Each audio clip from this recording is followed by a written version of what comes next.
School নির্মাণের সময় কর্তৃপক্ষ কৃষক কালাম খানকে বাউন্ডারির জন্য জমি ছেড়ে দিতে বলেছিলেন। বিনিময়ে তার ছেলে বা ভাতিজাকে বিদ্যালয়ে চাকরি দেওয়ার প্রতিশ্রুতি দেওয়া হয়। সেই প্রতিশ্রুতির ভিত্তিতেই নিজের জায়গা ছেড়ে দেন তিনি। কিন্তু স্কুল নির্মাণের ২ বছর পার হলেও কর্তৃপক্ষ তাদের কথা রাখেনি।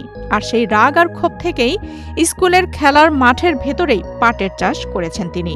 আর সেই পাট ক্ষেতের মধ্যেই খেলাধুলা করছে কোমলমতি শিক্ষার্থীরা। করোনা বা যে কোনো ভাইরাসের এগেইনস্টে ফাইট মানি ব্যাকট্রলের লেফট রাইট। মূলত স্কুলে দপ্তরির চাকরি না পেয়ে এমন অদ্ভুত কাণ্ড ঘটিয়েছেন স্থানীয় যুবক সজীব খান ও তার বাবা কালাম খান। সজীব ও কালামের দাবি, স্কুল কর্তৃপক্ষ সজীবকে দপ্তরের চাকরির প্রলোভন দেখিয়ে তাকে জমি নিয়ে বাউন্ডারির ওয়াল নির্মাণ করেন। তবে ২ বছরেও চাকরি না দেওয়ায় তারা বাধ্য হয়ে নিজেদের জমিতেই পাটের আবাদ করেছেন। বর্তমানে বড় হয়ে ওঠা পাট গাছের কারণে শিক্ষার্থীদের খেলাধুলা ব্যাহত হচ্ছে। এছাড়াও আতঙ্কে রয়েছে কোমলমতি শিক্ষার্থীরা। এই পাট ক্ষেতের জন্য আমরা খেলতে পারি না। সবাই বলে যে এই পাট ক্ষেতে গলা কাটা আছে।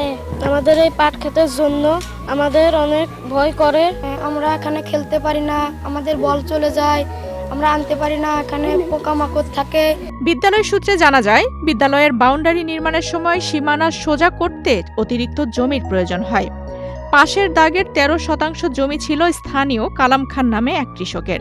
তার ছেলে সজীব খানকে বিদ্যালয়ের দপ্তরির চাকরি দেওয়ার আশ্বাসে জমি ব্যবহারে রাজি হন তিনি। কিন্তু ২০২৪ সালে চাকরি দেওয়ার কথা থাকলেও নানা কারণে তার বাস্তবায়ন হয়নি। এ বিষয়ে জমির মালিক কালাম খান ও তার ছেলের দাবি, স্থানীয় জনপ্রতিনিধি ও তৎকালীন সংসদ সদস্যের অনুরোধেই বিদ্যালয়ের জন্য জমি দিতে রাজি হয়েছিল তাদের পরিবার। কিন্তু ২ বছর পার হলেও আর চাকরি হয়নি তার ছেলে বা পরিবারের অন্য সদস্যদের কারোই। দীর্ঘদিন কোনো সমাধান না পেয়ে শেষ পর্যন্ত নিজেদের জমিতে পাট চাষ করেছেন তারা। এক প্রকার জোর করে নেওয়ার মতোই। আমি জানি না, আমি বাড়ি আমার ক্ষেতের ভিতর দিয়ে খুঁটি গাড়া গেছে, যা বলিতে চাকরি টাকরি দেওয়ার কথা বলে নিছে, এখন তো কোনো কিছুই করে। ওই পাট খেতে সাপটাপে যদি শিশুদের কামড় দেয় বা ক্ষতি হয়, তাহলে এর দায় কারণ নিবে সবাই। এর দায় স্কুল কর্তৃপক্ষ নেওয়া লাগবে, তাহলে বাউন্ডারি বাইয়ে তাদের জায়গা দিয়ে করবে। ওই স্কুল কর্তৃপক্ষ, এলাকার গণ্যমান্য সবাই একটা সময় আমাদের কাছে এসে ওই জমিটা চায়, বলে যে ওই জমিটা দিলে আমাদের স্কুলের মাঠটা পরিপূর্ণ হয়, ভালো হয়, বাচ্চা কাচ্চাদের জন্য ভালো হবে। তা বললাম ঠিক আছে, তো কিভাবে নিতে চান? বললে আপনারা কিভাবে করতে চান? তা আমরা বললাম তাহলে জমির পরিবর্তে জমি দেন, অথবা জমির যে বাজার দেখেন, বাজার অনুযায়ী যে দাম হয় দাম দিয়ে দেন। তো সেই তুলনায় প্রায় ১৫ লাখ টাকা দাম হয়ে যায়। পরে ওনারা হঠাৎ করে কে জন্য বললো যে স্কুলের দপ্তরে চাকরির পদ খালি আছে, তোমার ভাতিজা আছে, ভাতিজার চাকরি দিয়ে দিই, আর এইটা তোমরা লিখে দিও। তা বললাম এইভাবে আগেই লিখে দেবো, চাকরি হোক লিখে দেবো না। এর মধ্যে বাউন্ডারির কাজ নিয়ে চলে আসছে। তা বললাম যে না, এভাবে তো বাউন্ডারি করা যাবে না, এভাবে বাউন্ডারি করতে দেবো কি জন্য? জমি তো আমাদের রেকর্ডের সম্পদ, আর এই সরকারি বাউন্ডারি হইলে তো ঝামেলা। আগে চাকরি হোক, বা আপনি আলোচনা আসেন, অথবা জমির দাম দিয়ে দেন, আমরা লিখে দেবো। এখন কিছুটা বিপাকেই, এর সমাধানও করে না। আবার ধরেন আমরা যে ভালো মতো চাষ করবো, আমাদের পাট টাট ভাঙিয়ে ফেলায়, ফসল করলে বাচ্চারা নষ্ট করে ফেলায়, কিছু বলাও যায় না। বিদ্যালয়ের প্রধান শিক্ষিকা নুরুন্নাহার খানম বলেন, বিদ্যালয়ের সৌন্দর্য বৃদ্ধির জন্য স্থায়ীভাবে জমি নেওয়ার সিদ্ধান্ত হয়েছিল।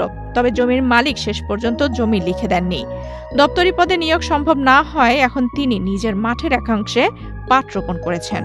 আমাদের স্কুলে যখন বাউন্ডারি কাজ শুরু হয়, তখন স্থানীয় জনগণ এবং এমপি মহোদয় মিলে, মানে ওই যে মালিক, পাট ক্ষেতের মালিক হলো অন্য, আমাদের স্কুল না, মানে অন্য একজন মালিক।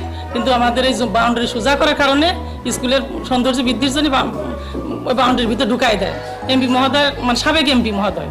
মানে কথা বলছিল যে আমি ব্যবস্থা করি, আপনাদের একটা কিছু করবো। কিন্তু তারপরে ৫ই আগস্টের কারণে তার পথ পরিবর্তন হয়েছে, হওয়ার কারণে এমপি আর কিছু করতে পারেননি।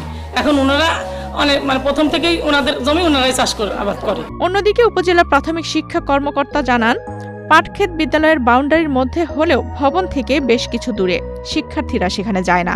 এছাড়াও বিষয়টি সমাধানের জন্য ঊর্ধ্বতন কর্তৃপক্ষকে অবগত করা হয়েছে বলেও জানান তিনি। আসলে আমাদের শিক্ষার্থীরা ওই পাটক্ষেতের মধ্যে কখনোই যায় না।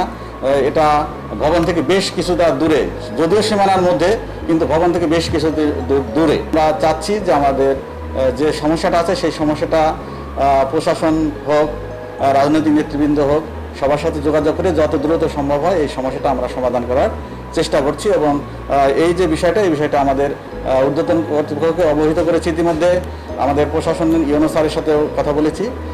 পরবর্তীতে আমরা সবাই সম্মিলিতভাবে সবার জন্য যেটা মঙ্গল হয় আমরা সেই বিষয়ে আগাচ্ছি। এতদিন কখনোই পাটের চাষ করা হয়নি, এবারই পাটের চাষ করা হয়েছে। সামান্য ধান চাষ করে বা অনেক পতিত করে থাকে, এই জন্য আমাদের এত গুরুত্ব দেওয়া হয়নি। জমি নিয়ে এই দ্বন্দ্ব দ্রুত সমাধান করে বিদ্যালয়ের বাউন্ডারির ভেতরে গড়ে ওঠা এই পাটক্ষেত দ্রুত অপসারণ করে শিশুদের জন্য নিরাপদ শিক্ষার পরিবেশ নিশ্চিত করার দাবি জানিয়েছেন স্থানীয়রা।